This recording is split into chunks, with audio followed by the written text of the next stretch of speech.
नमस्कार। 10 नवंबर को दिल्ली के लाल किले के पास एक ऐसा धमाका हुआ जिसने पूरे देश को हिलाकर रख दिया। तो आज हम इस घटना की हर एक परत को खोलेंगे और ये समझने की कोशिश करेंगे कि उस शाम असल में हुआ क्या था। सोचिए 10 नवंबर 2025 की वो शाम। एक चश्मदीद के ये शब्द उस पल के डर और खौफ को बयां करने के लिए काफी हैं। एक ऐसी आवाज जिसने न सिर्फ उस इलाके को बल्कि न जाने कितनी जिंदगियों को हमेशा के लिए बदल दिया। तो चलिए अब उस शाम की पूरी कहानी को सिलसिलेवार तरीके से समझते हैं। ये हमला हुआ कैसे और इसका असर कितना भयानक था। ये सब कुछ इतनी तेजी से हुआ कि किसी को संभलने का मौका ही नहीं मिला।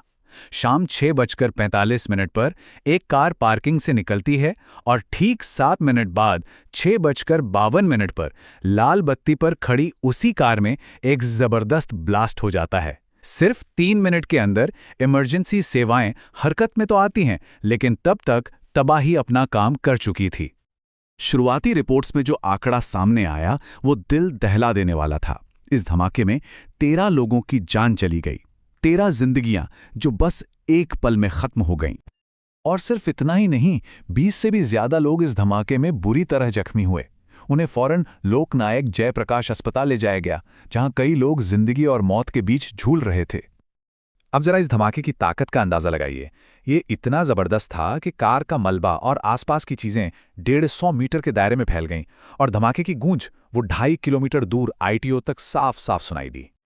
जैसे ही धमाके का धुआं छटा, एनआईए और एनएसजी जैसी देश की टॉप इन्वेस्टिगेशन एजेंसियां मौके पर पहुंच गईं और बहुत ही मेथोडिकल तरीके से सुरागों की तलाश शुरू कर दी।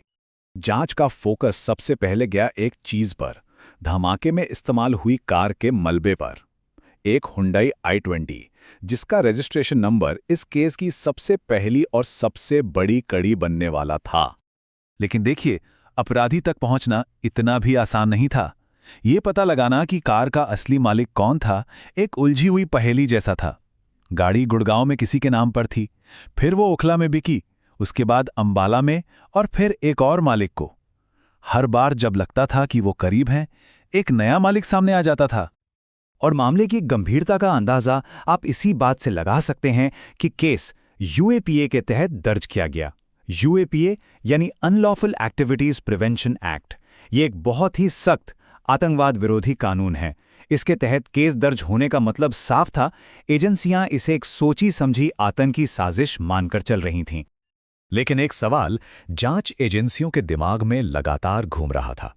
क्या ये सिर्फ एक अकेला हमला था या फिर इसके पीछे कोई बहुत बड़ी और खतरनाक साजिश छुपी हुई थी?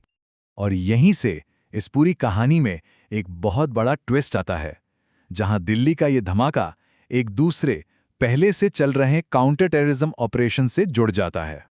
ये जानकर शायद हैरानी होगी कि जिस दिन दिल्ली में ये धमाका हुआ ना, ठीक उसी दिन पुलिस ने एक अलग ऑपरेशन में 2 डॉक्टरों को गिरफ्तार किया था, डॉक्टर आदिल मजीद राथर और डॉक्टर मुजम्मिल अहमद गनाई। और इन पर आरोप था जैश-ए-मोहम्मद जैसे आतंकी संगठनों के लिए काम करने का।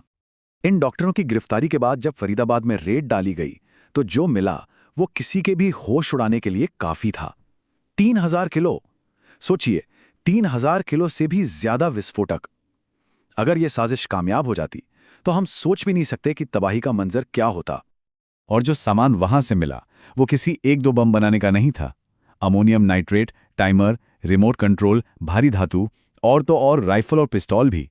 यह साफ इशारा था कि देश की राजधानी पर एक बहुत बड़े आतंकी हमले का साया मंडरा रहा था। अब फरीदाबाद से लेकर दिल्ली तक हर सुराग एक ही नाम की तरफ इशारा कर रहा था। तो जांच का सारा ध्यान अब आ गया डॉक्टर उमर नबी पर। पता चला कि वो उसी टेरर सेल का हिस्सा था जिससे फरीदाबाद में पकड़े गए दोनों डॉक्टर जुड़े थे। जैसे ही उसके साथी पकड़े गए, वो गायब हो गया। और सबसे बड़ा सबूत यह था कि दिल्ली धमाके में इस्तेमाल हुई कार आखिरी बार उसी के पास देखी गई थी। अब पुलिस इस एंगल से भी जांच कर रही है कि कहीं धमाके में मरने वालों में से एक वो खुद तो नहीं। लेकिन इस कहानी में एक और एंगल है। पुलिस सूत्रों के हवाले से एक थ्योरी ये भी सामने आ रही है कि शायद लाल किले का धमाका किसी बड़ी प्लानिंग का हिस्सा था ही नहीं, बल्कि घबराहट और हताशा में किया गया एक काम था। मतलब हो सकता है कि जब उमर नबी को अपने साथियों की गिरफ्तारी की खबर मिली तो उसने पकड़े जाने के डर से जल्दबाजी में यह धमाका कर दिया। तो ये पूरी घटना हमारे सामने कुछ बहुत ही गंभीर सवाल खड़े करती है और एक समाज के तौर पर हमारी क्या जिम्मेदारियां हैं ये भी बताती है। देखिए, ऐसे मुश्किल वक्त में ना हमारी सबसे बड़ी जिम्मेदारी बनती है कि हम 3 चीज़ों से बचें। सनसनी फैलाने वाली खबरों से, सोशल मीडिया पर नफरत फैलाने वालों से और बिना किसी सबूत के बनाई जा रही कॉन्स्पिरेसी थ्योरीज से। हमारा संयम और हमारी एकता ही ऐसी ताकतों को सबसे बड़ा जवाब है। लेकिन इन सब के बीच एक सवाल है जो पूछा ही जाना चाहिए और जिसका जवाब भी मिलना ही चाहिए। आखिर 3000 किलो विस्फोटक देश की राजधानी के इतने करीब फरीदाबाद तक पहुंचा कैसे? ये हमारी इंटरनल सिक्योरिटी पर एक बहुत बड़ा और गंभीर सवाल है जिसकी जवाबदेही तय होनी ही चाहिए। और आखिर में ये सवाल हम सब के लिए है। जब आतंक जैसी ताकतें हमें डराने की कोशिश करती हैं, हमें बांटने की कोशिश करती हैं, तो हमारी सबसे बड़ी ताकत क्या होती है? शायद इसका जवाब हमारी एकजुटता में, हमारे विवेक में और सच को जानने की हमारी सामूहिक इच्छा में ही छिपा है।